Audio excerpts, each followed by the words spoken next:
Hello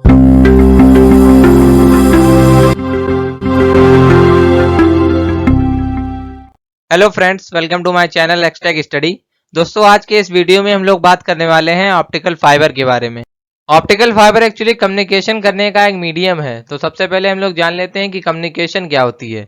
communication is nothing but to transfer information, ideas, knowledge ETC from one source to another source. यानी कि अपनी बात को किसी दूसरे तक पहुंचाने की जो प्रोसेस होती है उसी को कहते हैं कम्युनिकेशन। कम्युनिकेशन करने के लिए हमको तीन चीज़ों की ज़रूरत होती है। पहला है सोर्स, जहां से इंफॉर्मेशन भेजनी है। दूसरा है मीडियम, जिसके द्वारा इंफॉर्मेशन भेजनी है। तीसरा है डेस्टिनेशन, जहां पर हमको इंफॉर्मेशन को पहुंचाना है। पुराने समय में हम अपनी बात या किसी सूचना को दूसरों तक पहुंचाने के लिए किसी पर्टिकुलर पर्सन का यूज करते थे। फिर धीरे धीरे पोस्ट ऑफिसेज का यूज करने लगे।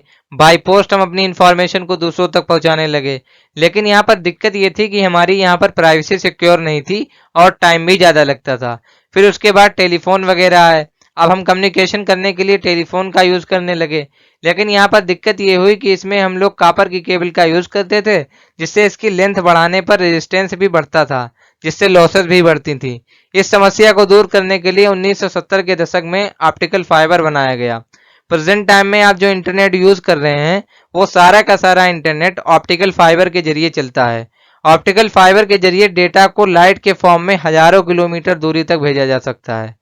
फॉर एग्जाम्पल, जब हम किसी को मैसेज या ईमेल वगैरह करते हैं, वो पलक झपकते ही उसके पास पहुंच जाता है।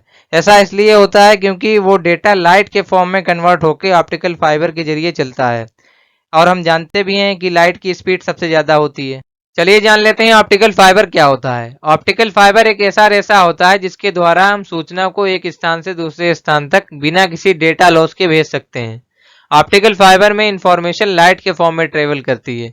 आपने इस तरीके का लैंप जरूर देखा होगा। इसमें जो रेसे निकले होते हैं एक्चुअली यही होता है ऑप्टिकल फाइबर। अगर इसके कंस्ट्रक्शन की बात करें तो सबसे भीतरी इसका पार्ट होता है कोर। कोर का रिफ्रैक्टिव इंडेक्स होता है N1। कोर जो है ग्लास या प्लास्टिक का बना होता है। इसके ऊपर ओवरलेप रहता है क्लेडिंग। क्लेडिंग भी ग्लास या प्लास्टिक का बना होता है और इसका रिफ्रैक्टिव इंडेक्स होता है N2। फिर सबसे आखिरी पार्ट आता है जैकेट। जैकेट केवल हम लोग सेफ्टी पर्पस के लिए यूज करते हैं, ये प्लास्टिक का बना होता है।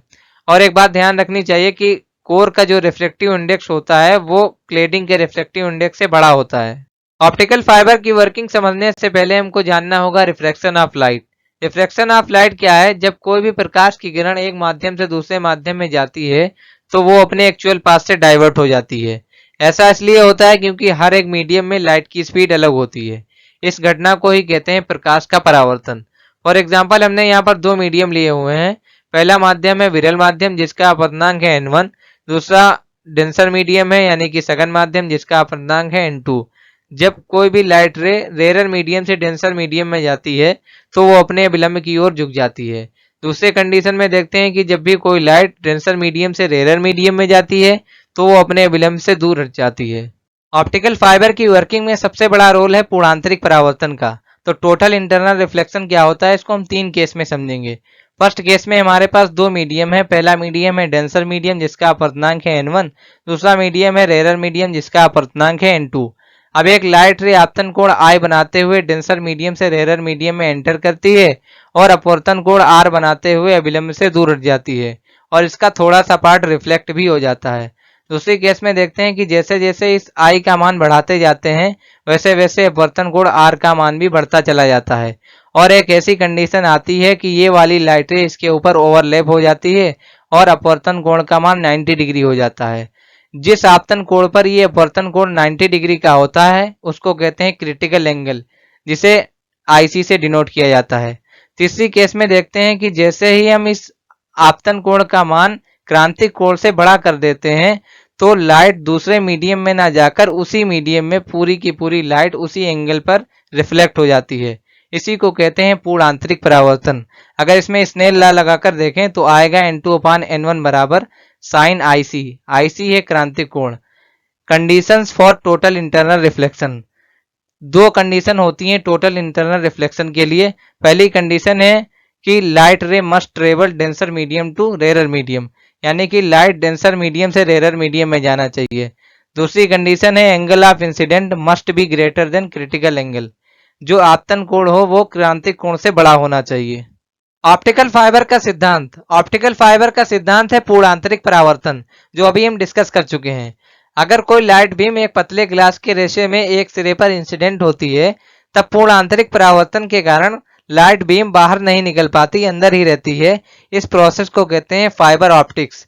सूचनाओं को ऑप्टिकल फाइबर में इलेक्ट्रॉनिक सिग्नल के रूप में पूर्ण आंतरिक परावर्तन के द्वारा दूर तक भेजने के लिए हम लोग यूज करते हैं इंफ्रारेड तरंगों का, और कम दूरी तक सूचना को भेजने के लिए हम लोग प्रयोग करते हैं दृश्य तरंगों का। ऑप्टिकल फाइबर में कुछ इस तरीके से लाइट रे ट्रेवल करती है। अगर इस ऑप्टिकल फाइबर को मोड़ भी दिया जाए, तब भी इसमें पूर्ण आंतरिक परावर्तन होता रहेगा।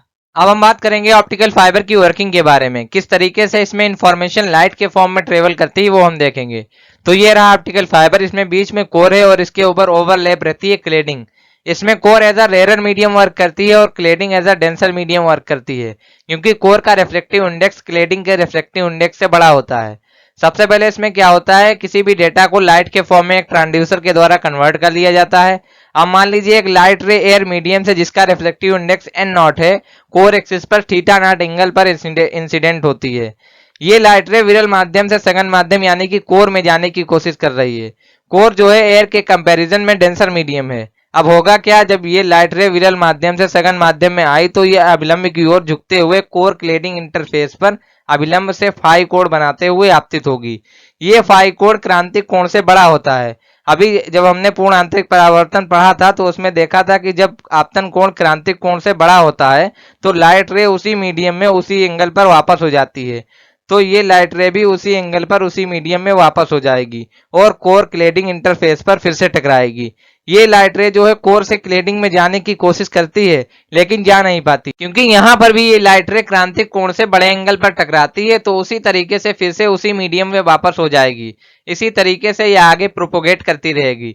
लेकिन इसमें एक दिक्कत ये होती है कि हमको लाइट रे थीटा नॉट एंगल पर ही फाइबर के अंदर इंसिडेंट करानी होती है, जिससे ये फाइबर के अंदर जाकर क्रांतिक कोण से बड़े कोण पर आपतित हो और पूर्ण आंतरिक परावर्तन करा सके। तो थीटा नॉट एंगल को कहते हैं एक्सेप्टेंस एंगल, जो sine inverse under root n1 का स्क्वायर माइनस n2 का स्क्वायर अपान n नॉट के बराबर होता है। इस फार्मूला से हम थीटा नॉट को फाइंड कर सकते हैं।